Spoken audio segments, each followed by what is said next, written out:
was a couple of years after I ended my training with my mentor.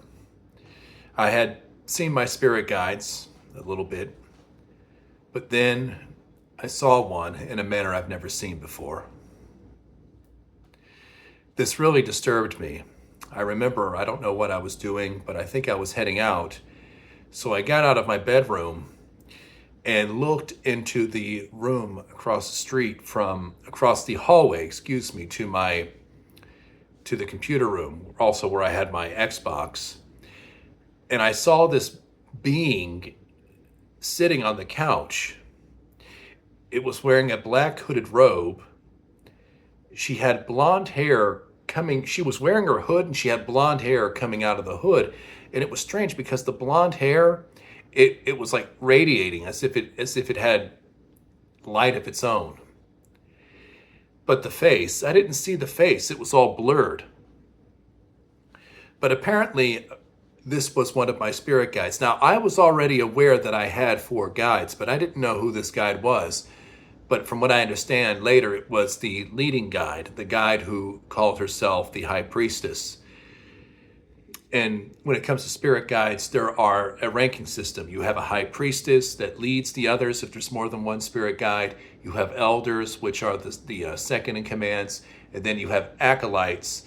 And acolytes usually are the ones with the knowledge that you will need to complete your vocation.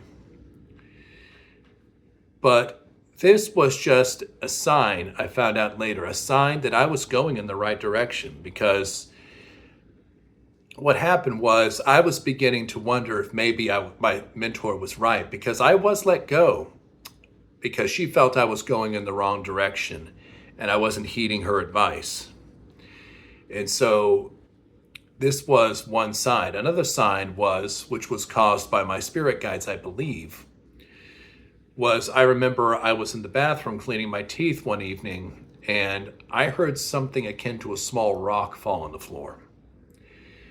And I look out. Now, I had an altar right next to my bathroom in my bedroom because I had a door to my bathroom and into my bedroom, And I remember seeing runes thrown all over my altar, which is simply not possible. It was a small altar, the size of a nightstand.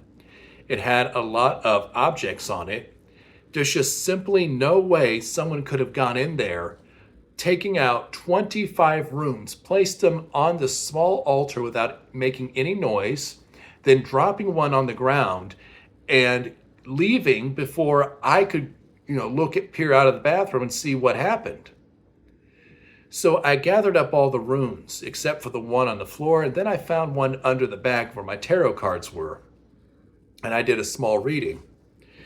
And the reading indicated that I was on the right path, despite the fact it may not seem so. But this was about 4 months or so before I began to have any real contact with my guides. And so this started happening as the veil started thinning, because every fall, the veil gets as thin as it gets all year, with the thinnest being on October the 31st, which is Halloween. So I started working with my guides then. They did this really strange exercise with me where they would make my hands look like this, like strange yoga. They'd bring my hands up and make me bow, and then bring my hands up again, and then make me prostrate and put my head into the ground. I thought I was going to break my neck, and they would make me do this 3 times a day. Sometimes my High Priestess guy would do it. Sometimes the elders would do it. Now, were they talking to me? Yes, they were, but they communicate through telepathy. That's where I feel them speaking in my head, and then I respond back by speaking in my head, and then they receive it. It's actually easy to do. You just got to learn to trust yourself. And I think it was no mistake that they decided to do this in the fall. The veil was thinner. I probably was able to hear them better telepathically, but also I was beginning to feel their hands on me when they were kind of beginning to tell me, how psychic intuition works in the brain, about certain, like they can put a cap on my brain that can, put something into the mind or take something out of the mind. And what they were doing, I found out, in the first weeks of my training with them is that they were removing slowly but surely certain barriers to my intuition, making me stronger. But that was only the beginning.